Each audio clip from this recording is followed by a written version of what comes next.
இதுக்கு முன்னால சஹீஹுல் புகாரியினுடைய கடைசி ஹதீஸ் வாசிக்கப்பட்டுச்சு. ஹத்முல் புகாரின்னு சொல்றது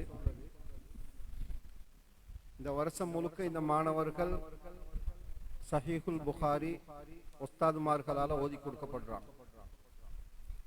உஸ்தாதுமார்கள் வருஷம் முழுக்க இந்த கிதாபினுடைய ஒவ்வொரு ஹதீஸுகளையும் தேவையான விளக்கங்களோட முழு வருஷமும் பாடம் நடத்தப்பட்டு கடைசியாக ஒரு ஹதீஸை வச்சு இந்த மஜ்லிஸ்ல அந்த ஹதீஸை வாசிச்சு அது சம்பந்தமான சில விளக்கங்கள் சொல்லப்படுது.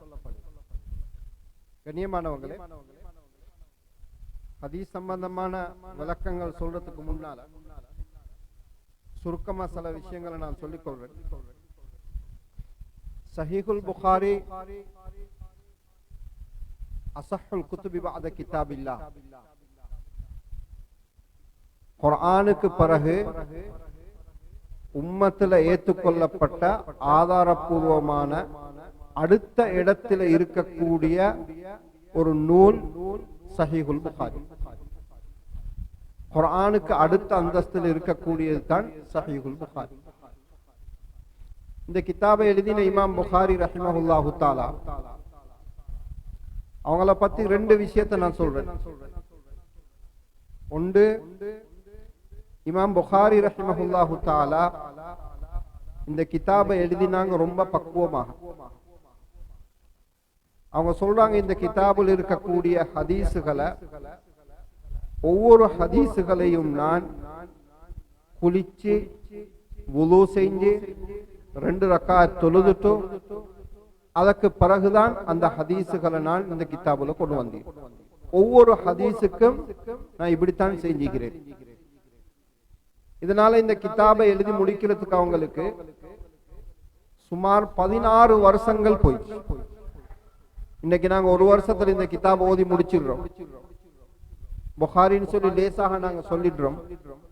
இந்த கிதாபை தயார்படுத்தி இதை எழுதி உம்மத்துக்கு முன்னால இதை ஒப்படைக்கிறதுக்கு இமாம் புகாரி ரஹிமஹுல்லாஹு தஆலா அவங்களுக்கு சுமார் 16 வருஷங்கள் தேவைப்பட்டுச்சு. இரண்டாவது விஷயம், இமாம் புகாரி ரஹிமஹுல்லாஹு தஆலா இவங்க ஒரு பரம்பரை முஸ்லிம் அல்ல. இமாம் புகாரி ரஹிமஹுல்லாஹு தஆலாவுடைய அப்பா, வாப்பாவுடைய வாப்பா, அவங்களுடைய வாப்பா, இந்த தலைமுறையில வரக்கூடிய ஒரு அப்பா நெருப்பு வணங்கியாக இருந்தவங்க. அவங்க பின்னால இஸ்லாத்தை ஏற்றத்துக்கு பிறகு அந்த பரம்பரையில வந்தவங்க தான் இமாம் புகாரி ரஹிமஹுல்லாஹு தஆலா. இதிலிருந்து நாங்க ஒரு விஷயத்தை நாங்க தெளிவு பெற்றுக் கொள்ளணும். அல்லாஹு சுப்ஹானஹு தஆலாவுக்கு தீனுடைய ஹிதுமத்துக்களை, இல்முடைய ஹிதுமத்துக்களை எடுக்கிறதுக்காக வேண்டி பரம்பரை முஸ்லிமாக இருக்க வேணும், அவர் இப்படிப்பட்டவராக இருக்க வேண்டும் ஒரு கட்டாயம் இல்லை. வைன் ததவல்லவ் யஸ்தப்தில் கௌமன் கைரக்கும் சும்ம லா யகூனு அம்சாலக்கும். அல்லாஹ் குர்ஆனில் தெளிவாக சொல்லினான், உங்களுக்கு செய்யலாட்டி நாங்க அதுக்கு வேற ஆட்களை நாங்க ஏற்பாடு செய்வோம். சஹீஹுல் புகாரி மட்டுமல்ல, இன்றைக்கு மதரசாக்கள் ஓதி கொடுக்கப்படக்கூடிய 6 கிரந்தங்கள் இருக்கு. சஹீஹுல் புகாரி, சஹீஹு முஸ்லிம், சுனன் அபி தாவூத், சுனனு திர்மிதி, சுனன் இப்னு மாஜா, சுனன் நசாயி. இந்த கிதாபுகளை எழுதின முசன்னிஃபுகள், ஆசிரியர்கள்ல 6 பேருமே அல்லது அவங்க 5 பேர், ஒருத்தரை தவிர மற்ற 5 பேரும் அரபிகள் அல்ல, இவங்கெல்லாம் அஜமிகள். இவ்வளவுக்கும் அல்லாஹுடைய குர்ஆன் இறங்கினது அரபிகள் இடத்துல. நபி அலைஹிஸ்ஸலாத்து வஸ்ஸலாம் அவங்க இந்த குர்ஆன ஹதீஸ மக்களுக்கு முதலாவது போதிச்சது இந்த அரபிகளுக்கு முன்னால. ஆனா உம்மத்துல பெரிய ஹிதுமத், உம்மத்துக்கு பெரிய சேவை நடந்திருக்கிறது. அல்லாஹு தஆலா அதுக்கு அஜமி உலமாக்களை தெரிவு செய்யும். எனவே கண்ணியமானவங்களே, அல்லாஹ் எங்களை கொண்டு ஏதாவது ஒரு ஹிதுமத் அல்லாஹு தஆலா வாங்குறான்னு சொன்னா, இல்முடைய, தாவத்துடைய, ஹதீஸுடைய ஏதாவது ஹிதுமத்துக்கள் அல்லாஹு தஆலா வாங்குறான்னு சொன்னா அது அல்லாஹு தஆலா தந்திக்கக்கூடிய ஒரு பெரிய பாக்கியமாக நாங்கள் எடுத்துக்கொள்வோம். நான் இமாம் புகாரி ரஹிமஹுல்லாஹு தஆலா அவங்கள பத்தி சொன்னேன். இவங்களோட வாழ்க்கையில் இருந்த பக்குவத்துல ஒரு விஷயத்தை மட்டும் நான் சொல்லி காட்டுறேன்.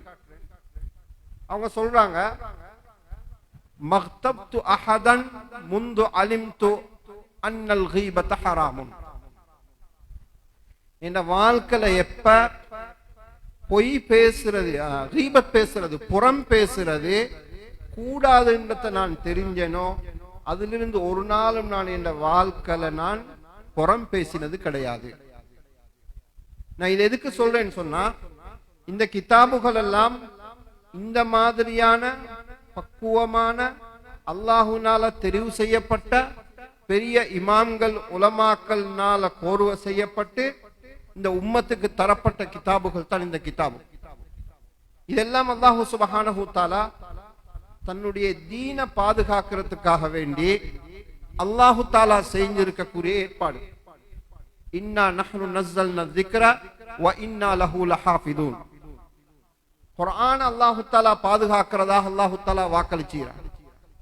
உலமாக்கள் சொல்லி காட்டுறாங்க, குர்ஆன் அல்லாஹு தஆலா பாதுகாக்கிறதுன்னு சொன்னா அந்த குர்ஆன் சார்ந்த எல்லா விஷயங்களையும், அந்த குர்ஆனுடைய விளக்கங்கள், அந்த குர்ஆனுடைய தப்சீர், அந்த குர்ஆனுடைய ஹரக்கத்துக்கள், அந்த குர்ஆனை ஓதக்கூடிய முறைகள், தஜ்வீனுடைய சட்டதிட்டங்கள், இது எல்லாத்தையும் சேர்த்து அல்லாஹு தஆலா பாதுகாக்கிறன்றதுதான் இந்த ஆயத்தில் அல்லாஹு தஆலா சொல்லி.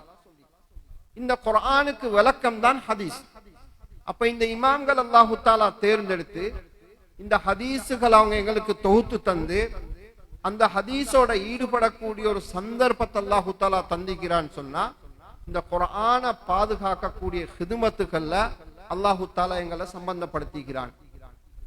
கண்ணியமானவங்களே, இங்க நிறைய பொதுமக்கள் உட்கார்ந்து இருக்கிறீங்க, அதனால நான் அவங்களுக்கும் சேர்த்து சில விஷயங்கள் இங்க சொல்லிக் கொள்றேன். இன்றைக்கு உலகத்துல பெரிய முயற்சி நடக்குது உம்மத்தை இந்த குர்ஆன் ஹதீஸை விட்டு தூரமாக்குறதுக்காக வேண்டி, குர்ஆனை விட்டு தூரமாக்குறதுக்காக வேண்டி, ஹதீஸை விட்டு தூரமாக்குறதுக்காக வேண்டி பல விதத்துல திட்டங்கள் போட்டு பாரிய முயற்சிகள் நடந்து கொண்டிருக்கு. அதுல ஒன்றுதான் என்னன்னா, இந்த ஹதீஸுகளை பத்தி உம்மத்துக்கு நம்பிக்கை இல்லாத தன்மை உருவாக்கக்கூடிய ஒரு பாரிய முயற்சி நடந்து கொண்டிருக்கு. இது ரெண்டு விதமாக நடக்கும். ஒன்று, இந்த ஹதீஸுகள் எல்லாம் எங்களுக்கு சரியாக வந்து சேர்ந்துச்சா இல்லையான்றது எங்களுக்கு தெரியாது, அதனால நாங்க இந்த ஹதீஸுகளை நாங்க எப்படி நம்புறது?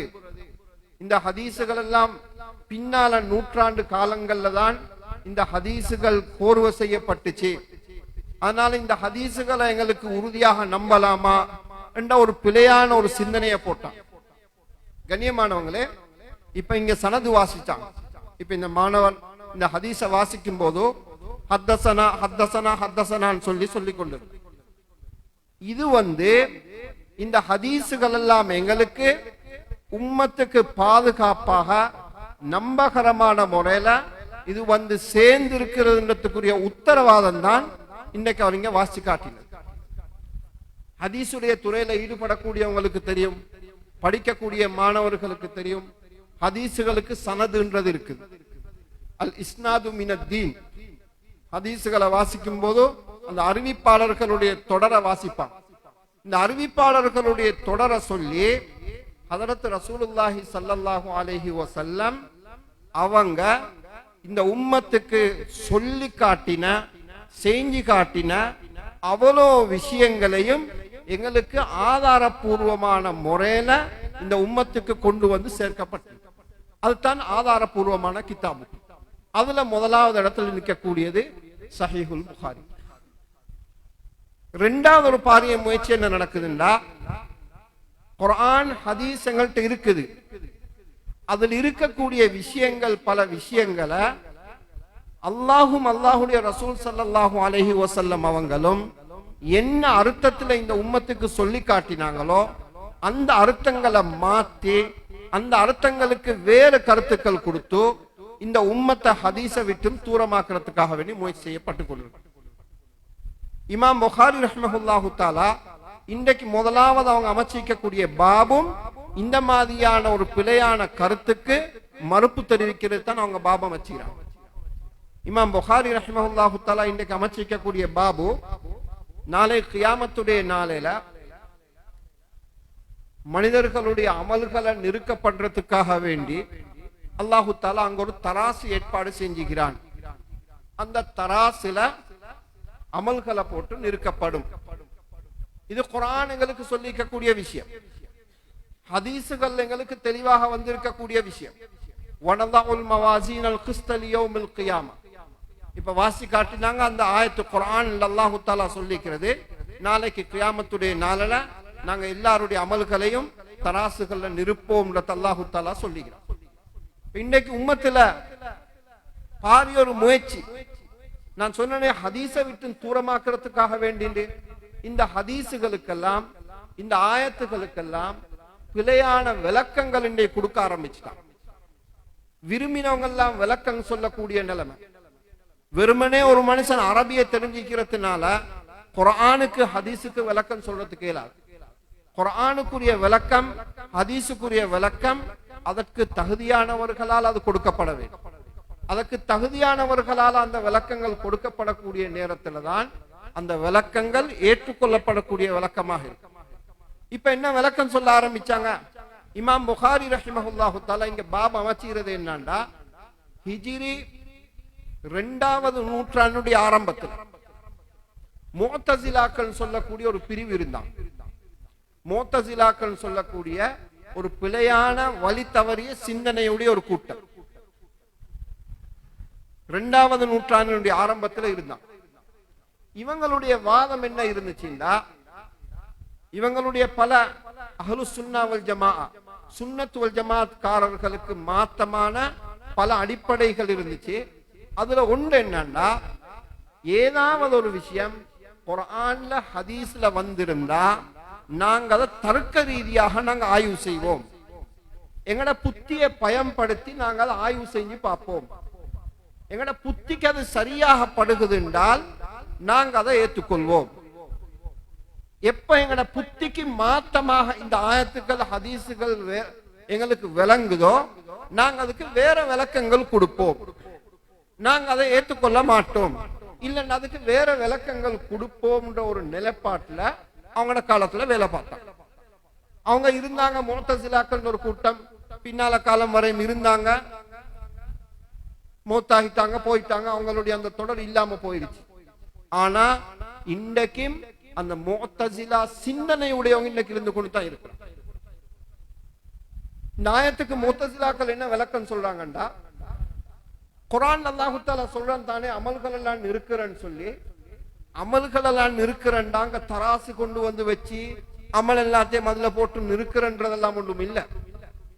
அமல்களை நிற்கிறதுண்டா என்ன அர்த்தம்னா, நாளைக்கு அல்லாஹ் தஆலா எல்லாருக்கும் நீதியான தீர்ப்பு வழங்குவான். நீதிய அல்லாஹ் தஆலா நிலைநாட்டுவான். இதுதான் இந்த ஆயத்துகளுக்கு விளக்கம் சொல்லி அவங்க அந்த நேரம் விளக்கம் சொல்ல ஆரம்பிச்சாங்க. இமாம் புகாரி ரஹிமஹுல்லாஹு தஆலா இன்னைக்கு இந்த பாபுல் இந்த பாடத்துல தலைப்பு அமைச்சிறாங்க என்னன்னா, நீங்க சொல்றது மாதிரி எல்லாம் இந்த ஆயத்துகளுக்குரிய விளக்கம் நாளைக்கு அல்லாஹ் தஆலா தராசுன்ற ஏற்பாடு செஞ்சு அதுல அமல்களை நிறுக்கப்படும்ன்றதுதான் அஹ்லு சுன்னா வல் ஜமாஅவாகிய எங்கட நம்பிக்கை. இதுதான் ஆதாரபூர்வமான செய்தி. தான் இமாம் புகாரி ரஹிமஹுல்லாஹு தஆலா இந்த பாடத்துல கொண்டு வந்தீங்க. நான் சொன்னேன் முஅ்தஸிலாக்கள் இருந்தாங்க, போயிட்டாங்க. ஆனா இன்னைக்கும் ஒரு கூட்டம் நாங்க ஹதீசுகள் எல்லாத்தையும் அப்படியே வந்தமாய் நம்புறதுக்கு தேவையில்லை, நாங்க அதை வச்சு பார்ப்போம், எங்கட புத்திக்கு சரியா படுகுது, புத்திக்கு ஏற்றுக்கொள்ளப்படுகுது என்று இருந்தால் நாங்க அதை ஏற்றுக்கொள்வோம். இல்லைன்னா நாங்க அதை மிச்சம் எடுத்துக்கொள்ள தேவை இல்லைன்ற சிந்தனை உடையவங்க இன்றைக்கல்ல, இன்றைக்கு பல நூற்றாண்டுகளுக்கு முன்னாலேயே இந்த மாதிரியான ஒரு சூழல் உருவாக்கிட்டான். இந்தியாவில் இருக்குது. உங்களுக்கு தெரியும் அலிகட் யூனிவர்சிட்டி. அலிகட் யூனிவர்சிட்டியுடைய இஸ்தாபகர் சர் சையத் அஹ்மத் கான், இவர் இந்த சிந்தனையை கொண்டு வந்தார். இவருடைய வாதம் என்ன இருந்துச்சுன்னா, ஹதீசுகள் எல்லாத்தையும் நாங்க ஏற்றுக்கொள்வோம். ஆனா ஒரு விஷயம் என்னன்னா, ஹதீசுகள்ல எதெல்லாம் எங்கட புத்திக்கு உட்பட்டதாக இருக்குதோ, தர்க்க ரீதியாக நாங்க பார்க்கும் போதோ அது சரியானதாக இருக்குதோ அப்படியான ஹதீசுகளை நாங்க ஏற்றுக்கொள்வோம். எங்கட புத்திக்கு அப்பால் இருக்குதுன்னு சொன்னா அதை நாங்க ஏற்றுக்கொள்ள மாட்டோம். இந்த ஒரு நிலைப்பாட்டை அவர் வந்தாரு. இதே மாதிரியான கருத்துடைய பல அறிஞர்கள் அவங்களுடைய காலங்கள்ல பல பெரிய அறிஞர்களாக பார்க்கப்பட்டவங்க அரபு நாடுகள்லையும் தான், இந்தியா பாகிஸ்தான் ஆசிய நாடுகள்லையும் தான். அப்படியான பல அறிஞர்கள் கருத்துக்கள் சொல்லவும் எழுதவும் ஆரம்பிச்சாங்க.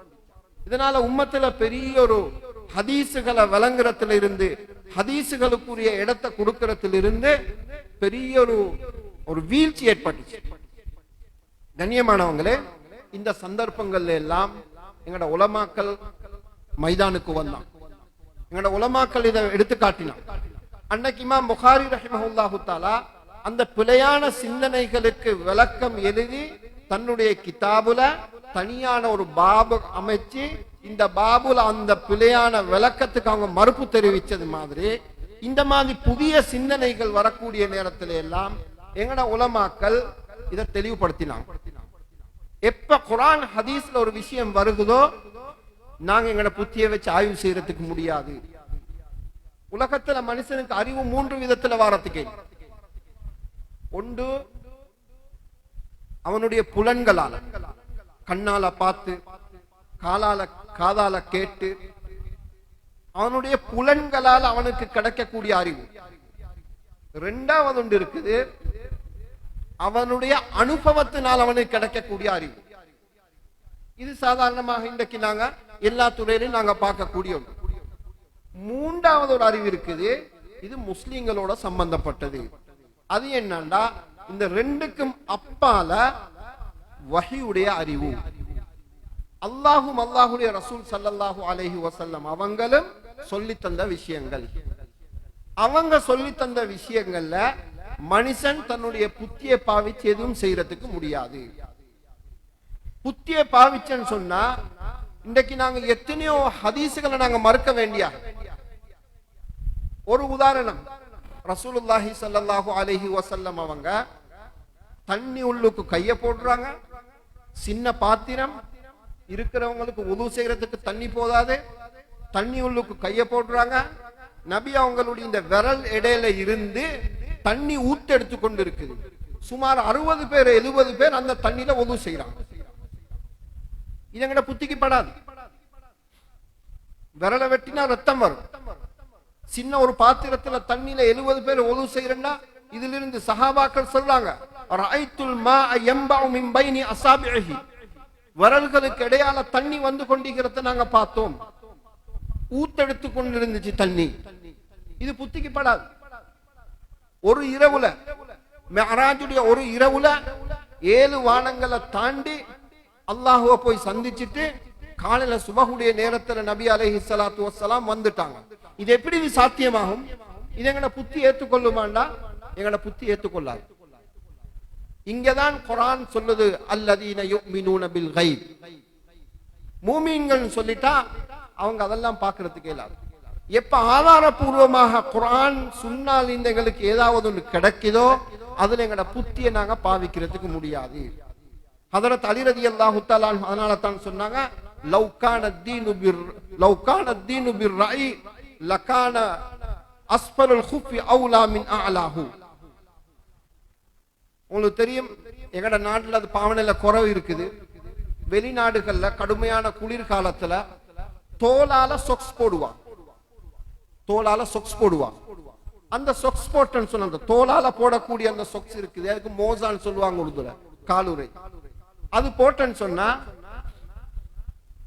கால் கழுவாம அதுக்கு மேலால மசில் செய்யறதுக்கு அனுமதி இருக்கு. பிரயாணத்துல இருந்தாங்கன்னா 3 நாளைக்கு, ஊர்ல இருந்தாங்கன்னா 1 நாளைக்கு அது செய்யறதுக்கு அனுமதி இருக்கு. மசலா என்ன சொல்லுதுண்டா, அந்த மோசாவுக்கு மேலால அந்த காலுரைக்கு மேலால மசில் செய்யும் போது மேல் பக்கத்தை மசில் செய்யணுமே தவிர கீழ் பக்கத்தை அல்ல. அதனால அலி ரலியல்லாஹு தஆலா என்ன சொல்லி காட்டுறாங்கண்டா, மனுஷன் புத்திய வச்சு தீன பாக்குறதாக இருந்தால் இந்த மோசால காலுரையில எங்க மசில் செய்ய சொல்லிக்க வேணும்? கீழே தடவுங்கன்னு சொல்லியிருக்கேன். கீழே தான் ஊத்தப்படுது. கால் வச்சு நடக்கக்கூடிய பகுதி கீழ் பகுதி. ஆனா ஹதீஸ் சொல்லுது, நீங்க மேலால தான் மசில் செய்ய வேணும், மேலால தடாவுறது தான் கடமை. அதனால அலி ரலியல்லாஹு தஆலா இதைத்தான் சொல்லி காட்டு. எனவே கண்ணியமானவங்களே, இன்றைய பாடத்துல நாங்க எடுக்க வேண்டிய ஒரு முக்கியமான பாடம். இமாம் புகாரி ரஹ்மஹுல்லாஹு தஆலா இந்த பாடத்துல அவங்க இந்த பாடத்தை கொண்டு வந்திருக்கிறதே இதை நிரூபிக்கிறதுக்கு தான். மார்க்க விஷயங்கள்ல சில விஷயங்கள் புத்திக்கு படும், புத்தியை வச்சு நாங்க ஆய்வு செஞ்சு கொள்ளேன்.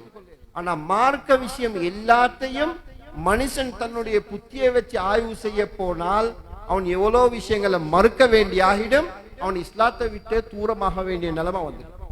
அதனால எந்தெந்த விஷயங்கள் ஆதாரபூர்வமாக எங்களுக்கு வருகுதோ அதை நாங்க ஏற்றுக்கொள்வோம். அதுதான் ஒரு மூமியினுடைய தன்மை. இப்ப இமாம் புகாரி ரஹ்மஹுல்லாஹு தஆலா இந்த பாடத்துல முதலாவது கொண்டு வந்தீராங்க வனல்லாஹுல் மவாசீனல் கிஸ்த லியௌமில் கியாமா. கியாமத்துடைய நாளில் அல்லாஹு தஆலா இந்த தராசுகளை ஏற்படுத்துவான். நாளைக்கு அல்லாஹு தஆலா நீதியை நிலைநாட்டுறதுக்காக வேண்டி தராசுகளை ஏற்படுத்துவான்.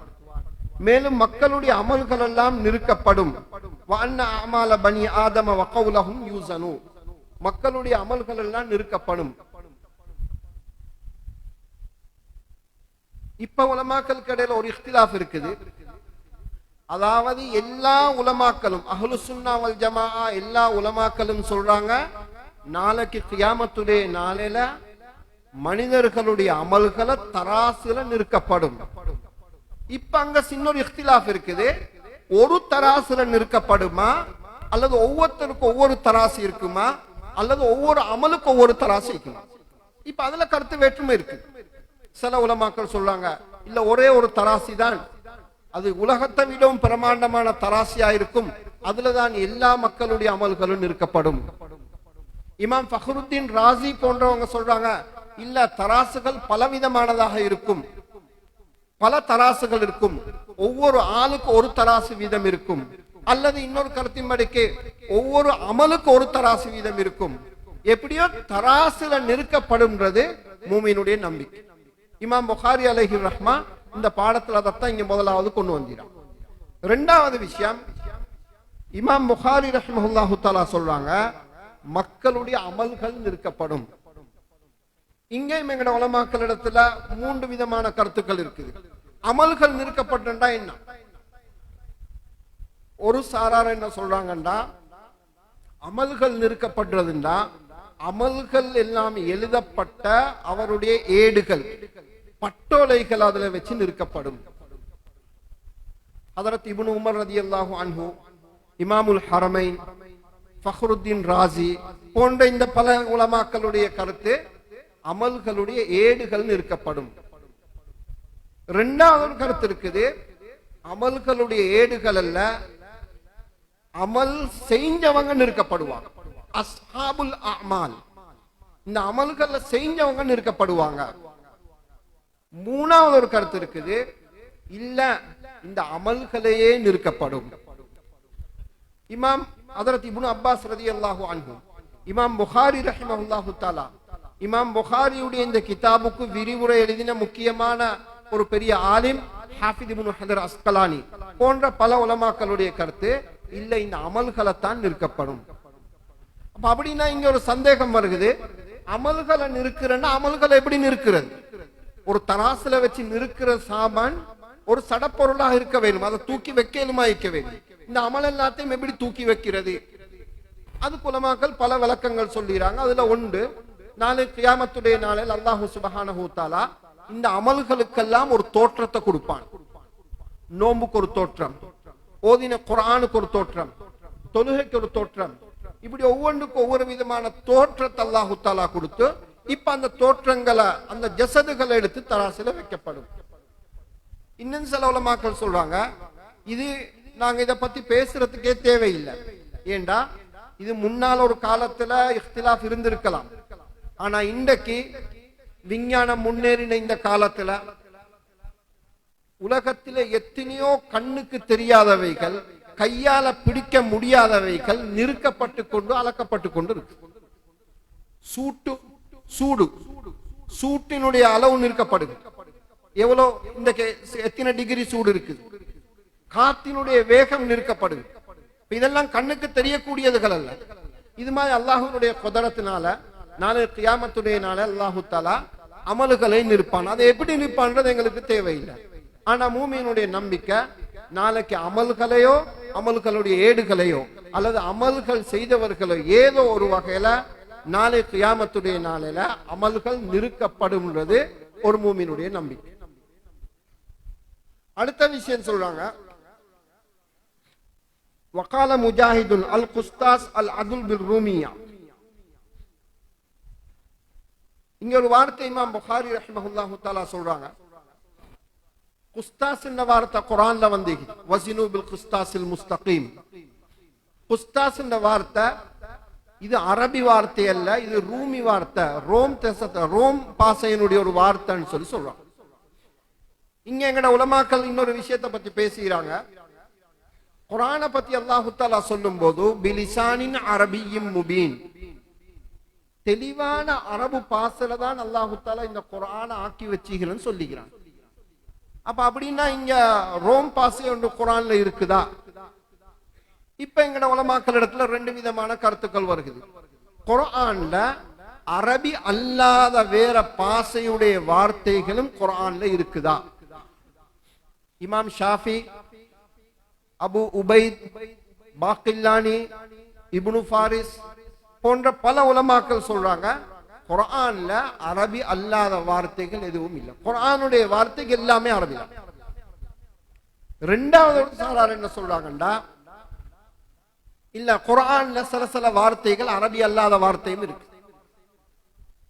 அரபி அல்லாத ரெண்டொரு வார்த்தைகள் கலந்ததுனால அது அரபி பாசை இல்லைன்னு ஆகின்றது இல்லை. நாங்க தமிழ்ல சொல்றோம், மையத்துட்டு போயிட்டு வாருன்னு சொல்றோம், தமிழ்ல தான் பேசினாரு. ஆனா மையத்துட்டு போயிட்டு வந்தேன்னு சொல்றோம், மையத்துன்றது அரபு வார்த்தை. அதனால அவர் தமிழ் பேச இல்ல, தமிழ்ல வேற பாசை கலந்துருச்சுன்னு சொல்றது இல்லை. அது மாதிரி இன்னும் சில உலமாக்கள் சொல்றாங்க, இல்ல குர்ஆன்ல சில வார்த்தைகள் இருக்குது, அரபி அல்லாத சில வார்த்தைகள் இருக்குது. அந்த வார்த்தைகள் வந்ததுனால குர்ஆன் அரபி அல்லன்றது அர்த்தம் அல்ல. ஆனா அந்த வார்த்தைகள் எப்படியானதுண்டா அரபி பாசல பொலங்கி பொலங்கி பொலங்கி அதுவும் அரபி மாதிரியே ஆகிட்டுது. இமாம் சுபுக்கி, ஹாஃபிஸ் இப்னு ஹஜர் அஸ்கலானி, இமாம் சுயூத்தி ரஹிமஹுல்லாஹு தஆலா போன்றவங்களோட கருத்து குர்ஆன்ல அரபி அல்லாத பாசைகளும் இருக்குது. அபு உபைத் காசிம் இப்னு சல்லாமுடைய கருத்தும் இதுதான். இமாம் சுபுக்கி ரஹிமஹுல்லாஹு தஆலா 20 சொச்சம் வார்த்தைகள் அவங்க எடுத்து காட்டிறாங்க, குர்ஆன்ல அரபி அல்லாத வார்த்தைகளும் இருக்குது. ஆனா இமாம் சுயூத்தி ரஹிமஹுல்லாஹு தஆலா அவங்களுடைய ஆய்வின் படிக்கு 100க்கும் மேற்பட்ட வார்த்தைகள். இமாம் சுயூத்தியுடைய ஒரு கிதாப் இருக்குது, அல் முஹத்தப் ஃபீமா வகஅ ஃபில் குர்ஆனி மினல் முஅர்ரப். அரபி அல்லாத வார்த்தைகள் குர்ஆன்ல என்னென்ன வந்திருக்குது என்ற ஒரு தலைப்புல அவங்க ஒரு கிதாப் ஒன்று எழுதிறாங்க. அந்த கிதாபுல 100 சொச்சம் வார்த்தைகள் அரபி அல்லாத வார்த்தைகளும் குர்ஆன்ல இருக்குது. இது எங்களுக்கு ஒரு பெரிய செய்தி அல்ல, எப்படியோ அது குர்ஆன்ல அரபி வார்த்தைகள் அரபி அல்லாத வார்த்தைகள் பாவிக்கப்பட்டிருந்தாலும் அது அரபி மாதிரி ஆகிட்ட வார்த்தைகள் குர்ஆன்ல பாவிக்கப்பட்டிருக்கு. ரெண்டு விதமான கருத்துக்களுடைய அடிப்படையிலையும் குர்ஆன் இந்த வார்த்தைகள் இருக்கு.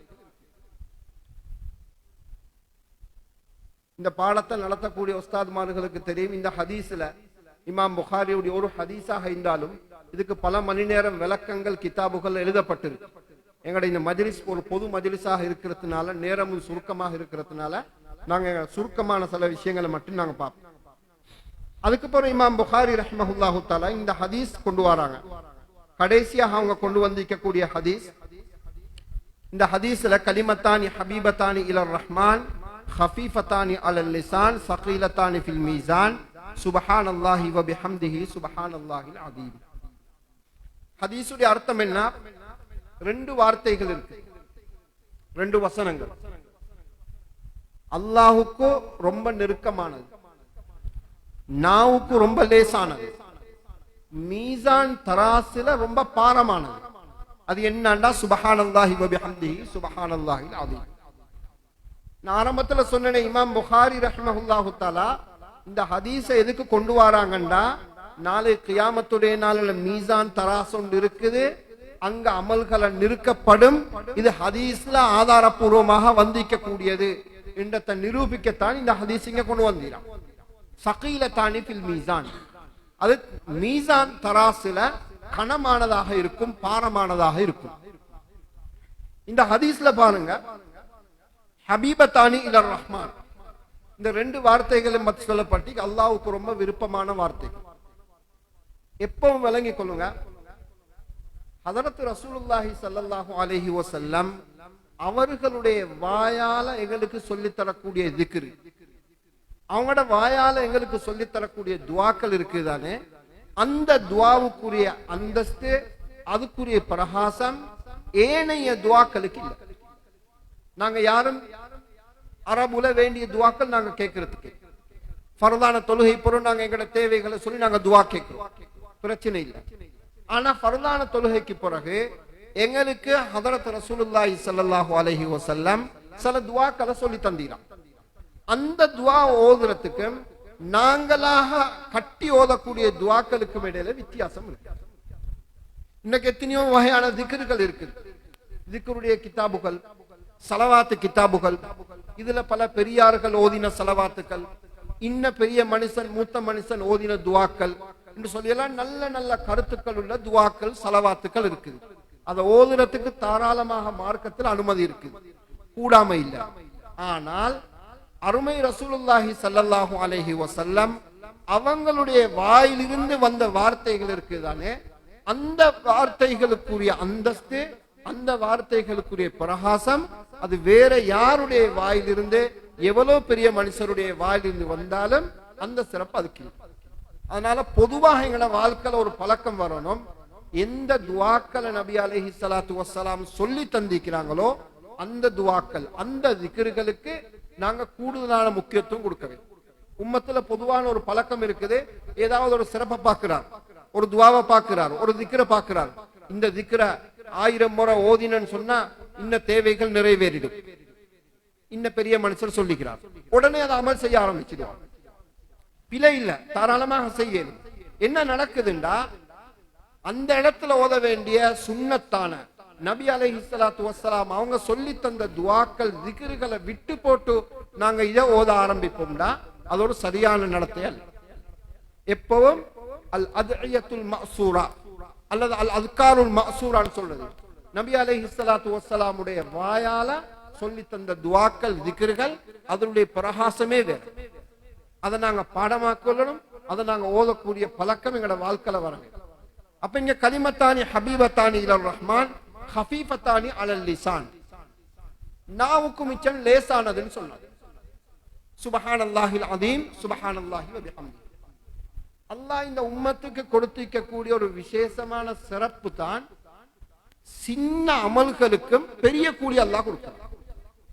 எங்களுக்கு முன்னால இருந்த உம்மத்துகளுக்கு நிறைய கூலி கிடைக்கும், அதுக்கேற்ற மாதிரி அவங்க நிறைய கஷ்டப்பட வேண்டியவங்க, நிறைய சிரமப்பட்டதுக்கு பிறகு அவங்களுக்கு நிறைய கூலி. ஆனா உம்மத்தே முஹம்மதியா ஸல்லல்லாஹு அலைஹி வஸல்லம் அலா சாஹிபிஹா, அந்த உம்மத்தே முஹம்மதியாவுக்கு வைக்கக்கூடிய ஒரு விசேஷமான சிறப்பு என்னன்னா, லேசான அமல செஞ்சு நிறைய நன்மை கிடைக்கும். திருமிதியில் ஒரு ரிவாயத்து வருகிறது, நபி அலைஹிஸ்ஸலாத்து வஸ்ஸலாம் ஒரு உதாரணம் சொன்னாங்க. உங்களுக்கும் முன்னால இருந்த உம்மத்துகளுக்கும் உரிய உதாரணம் என்னண்டா, ஒரு மனுஷர் வேலைக்கு வைக்கிறார், கூலிக்கு வைக்கிறார், ஒருத்தர கூலி வேலை செய்ய சொல்றார். காலையில இருந்து லொஹருடைய நேரம் ஜவாலுடைய நேரம் வரையும் யார் இந்த வேலையை செய்யறாரோ அவருக்கு ஒரு கீராத், ஒரு தீனார் அவருக்கு நான் கூலி கொடுப்பேன். இப்ப யஹூதிய வேலை செய்யறாரு, அவருக்கு ஒரு தீனார் கூலி கொடுக்கப்படும். பிறகு லொஹர்ல இருந்து அசர் வரையும் யாரு வேலை செய்யறாரோ அவருக்கு ஒரு தீனார். இப்ப ஒரு நசராணி, ஒரு கிறிஸ்துவர் அந்த வேலையை செய்யறார், அவருக்கு ஒரு கூலி கொடுக்கப்படுது, ஒரு கீராத் கொடுக்கப்படுது. அசர்ல இருந்து மகரிபு வரையும் யாரு வேலை செய்கிறாரோ அவருக்கு 2 கீராத்துடைய நன்மை கொடுக்கிறோம், அவருக்கு 2 தீனாருடைய நன்மை கூலி நான் கொடுக்கிறேன்னு சொல்றாங்க. சொல்லி போட்டு சொன்னாங்க, உங்களுக்கு உதாரணம் இதுதான். இந்த உம்மத்துக்கு அல்லாஹு தஆலா கொஞ்ச நேரத்துல செய்யக்கூடிய அமல்களுக்கு நிறைய கூலி.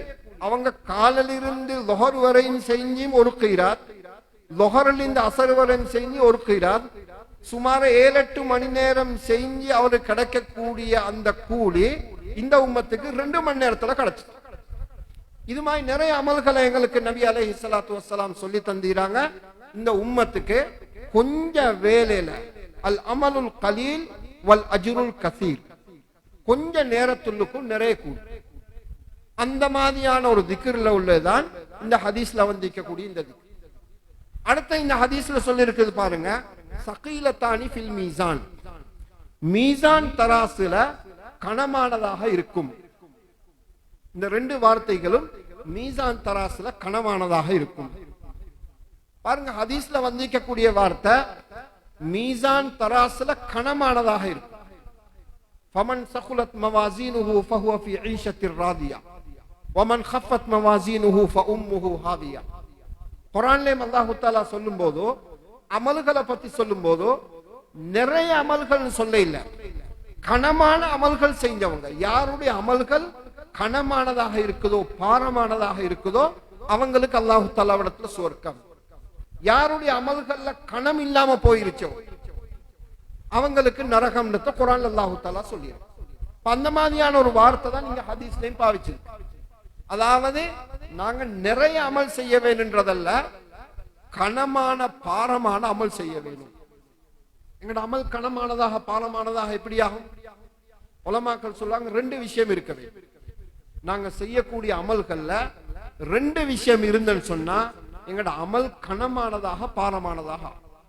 ஒன்று இஹ்லாஸ், நாங்க செய்யக்கூடிய அமல மன தூய்மையோட நாங்க செய்ய வேண்டும். திருமிதியில வரக்கூடிய ஒரு ஹதீஸ், சஹாபாக்கள் கேட்டாங்க, நபி அலைஹிஸ்ஸலாத்து வஸ்ஸலாம் சொன்னாங்க, சொல்லி காட்டினாங்க, அல்லாஹ் தஆலா இந்த பூமிகளை படைச்சான், இந்த உலகத்தை படைச்சான், இந்த பூமி ஆட ஆரம்பிச்சு. பூமி ஆட ஆரம்பிச்ச உடனே அல்லாஹ் தஆலா மலைகளை படைச்சு அந்த பூமியை ஸ்திரப்படுத்தினார். பூமி ஆடுறது நின்றுச்சு. சஹாபாக்கள் கேட்டாங்க, யா ரசூலல்லாஹ், இந்த மலைகளை விடவும் கனமான பாரமான ஏதாவது இருக்குதா? சொன்னாங்க, இருக்குது. அதுதான் இரும்பு. கேட்டாங்க, அப்ப இரும்பை விடவும் பாரமான ஏதாவது இருக்குதா? இருக்குது. அதை விடவும் பாரமானது நெருப்பு. நெருப்பை விடவும் பாரமானது என்னமாவது இருக்குதா? உன்னுடைய படைப்புகள்ல பாரமான பெரிய கடினமான படைப்பு ஏதாவது இருக்குதா? இருக்குது. தண்ணி. எங்களுக்கு தெரியும், சுனாமி வந்துச்சு, எவ்வளவு பெரிய பாரம். அல்லாஹ் நெருப்ப அல்லது தண்ணிய விட்டான்னு சொன்னா யாரும் முகம் கொடுக்கலாம். அல்லாஹ் உலகத்துக்கு சோதனைகள் தண்டனைகள் கொடுக்கறதுக்காக வேண்டி நெருப்ப விட்டான்னு சொன்ன. இப்ப நாங்க சமீபத்துல கேள்விப்பட்டோம், அமெரிக்காவில் பத்தின நெருப்பு எவ்வளவு பயங்கரமானது. முழு உலகமும் சேர்ந்து 100 கொள்ளையெல்லாம் போயிடுச்சு. சுனாமி நாங்க கண்கூடாக பார்த்தோம். தண்ணி எவ்வளவு பயங்கரமானது, பாரமானது. கேட்டாங்க சஹாபாக்கள், யா ரசூலல்லாஹ், இதை விடவும் பாரமான ஏதாவது இருக்குதா? சொன்னாங்க, இருக்குது. சதகத்துன் தஸத்தகர் ரஜுலு பியமீனிஹி ஃபஅக்ஃபாஹா அன் ஷிமாலிஹி. ஒரு மனுஷன் செய்யக்கூடிய சதக்கா இருக்குதானே, அந்த சதக்கா செய்கிறான், எவ்வளவு பக்குவமாக இஹ்லாஸோட மன தூய்மையோட செய்கிறான்னா அவனுடைய வலது கையால கொடுக்கிறது அவனுடைய இடது கைக்கு கூட தெரியாது.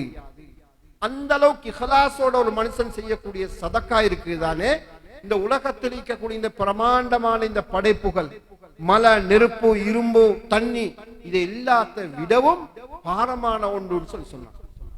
அப்ப இது இஹ்லாஸுக்கு இருக்கக்கூடிய சிறப்பு. எங்கட அமல்கள் அல்லாஹ்வுடைய தராசுல கனமானதாக ஆக வேண்டும் சொன்னா எங்கட அமல்கள் இஹ்லாஸ் எந்த அளவுக்கு இருக்குதோ அந்த அளவுக்கு எங்கட அமல்கள் எங்கட தராசுல கனமானதாக. இரண்டாவது விஷயம் இத்திபாஉ சுன்னா. அமல் மனுஷன் விரும்பினமாய் செய்யறதுக்கு, ஒரு மனுஷன் அமல் விரும்பின மாதிரி செய்யறதுக்கு எத்தனையோ விதமான அமல்கள் அவன் விரும்பினமாய் செய்ய விட்டு இருக்கு. ஆனா எந்த இடத்துல எதை நபி அலைஹிஸ்ஸலாத்து வஸ்ஸலாம் செஞ்சு காட்டுறாங்களோ, சொல்லி காட்டுறாங்களோ அதை செய்யறது அல்லாஹு தஆலா இடத்துல ரொம்ப விருப்பமானது. சுஜூதுக்கு போறோம், தொழுகல.